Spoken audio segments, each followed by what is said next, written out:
A Dog and Her 12 Boys. Chapter 1. Descent into Gatelock Prime. 12 again. Always 12. The artifact's lattice doesn't allow more. I've tried.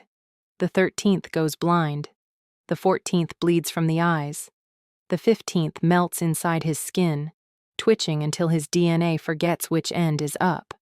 The vats reject anything beyond the 12-node web. 12 is the ceiling. 12 is the curse. 12 is the chain I wrap around my soul every time we descend. I never give them names. Names are for things you keep.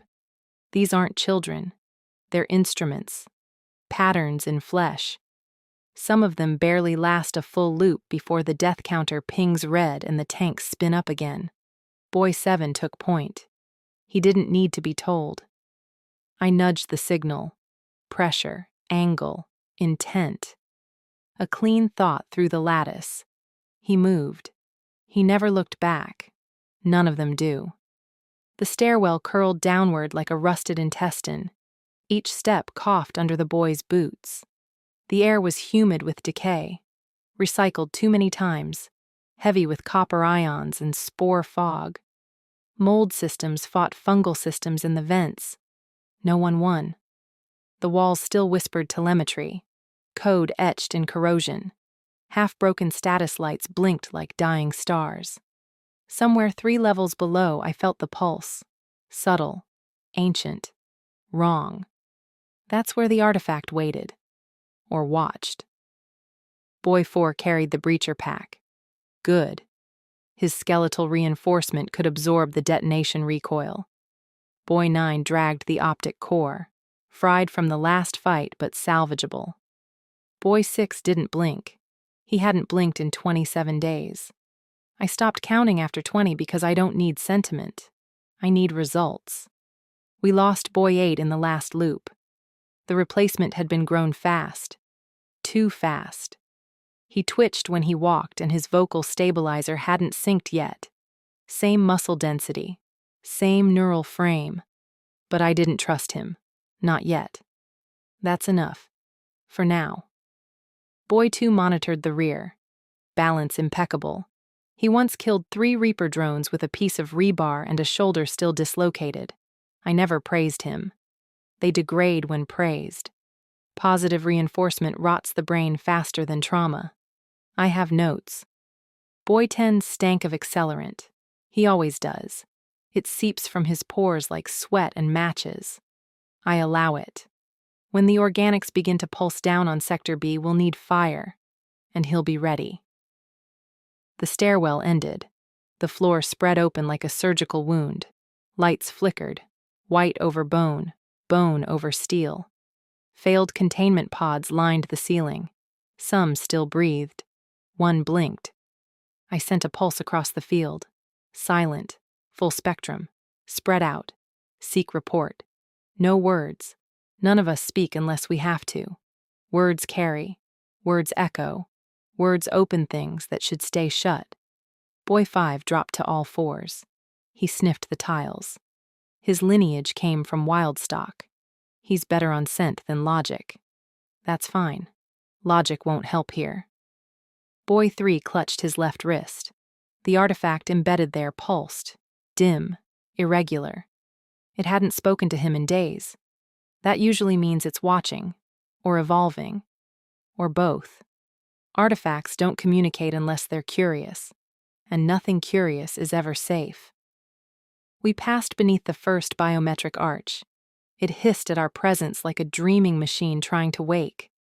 Sensors tracked us. Something deeper logged our rhythm. Pulse, step pattern, thought shape. The place knew we were here. I increased shielding, dampened emotion, memory, self-awareness. The 12 operated better on instinct. Pure function. Like teeth. We split up. Not far. Just enough to sweep the corridor. One boy checked the ceiling. Another probed the vents with a heat lance. One traced a wet handprint across the floor until it vanished into ash. No threats. Not yet. Still, I could feel the pressure building. Gatelock Prime. An industrial storage complex older than God, full of artifacts. This sector had history, old trauma, the kind that doesn't bleed but screams from the walls. I felt it brushing my mind like an invisible tongue, tasting for weak spots. Boy 12 pressed a palm against a control panel. It opened with a wheeze. A hallway beyond, half lit, covered in scratch marks, claw patterns, not rat-sized, bigger. We moved. The boys flowed behind me like a thought made flesh. Each knew his position. Boy 6 carried the sonic hammer. Boy 1 marked the wall in case the corridor looped. Boy 11 walked like a ghost and left no trace. Down another flight. Then a platform. Then silence. I scanned the data streams. Interference. Psychic static. That meant proximity. An artifact was near. Not active, but aware. They're always aware. We crossed a ribbed walkway suspended over darkness. Something breathed below. Long, slow, unfriendly. Boy 3 clicked his teeth twice. It meant, we're being watched. I already knew. Still, I let the signal pass. They need to feel useful. We hit another locked door. Boy 4 planted the breacher. I counted down. Light. Pressure. Heat. The door folded inward like tinfoil under God's fist. We entered. Inside, silence. Just rusted consoles and a single blinking light. A heartbeat sensor. A sleeping map. Boy 9 whispered, "We're here." I nodded, even if they couldn't see it. The room had no sound, no dust, just stillness, as if time had been pinned here and left to rot. Boy 8 began to twitch again. I walked to the center and dropped a pulse. Broad spectrum. Artifact pinged back immediately. Loud, curious, hungry. I smiled. The others tensed. Their weapons twitched. But I was calm.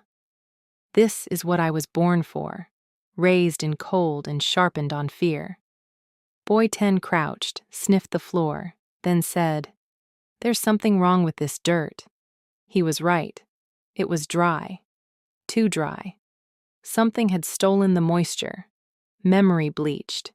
History sick. I adjusted the lattice, pushed calm across the field. The 12 inhaled, exhaled, and held. One breath. One room. One chance. And when I finally turned toward the next door, the one no one else had seen yet, I stretched my limbs, arched my spine, and let the tension slide down to the pads of my paws. My tail swayed. I am Cosmos, and I am a dog. Canine psychosis.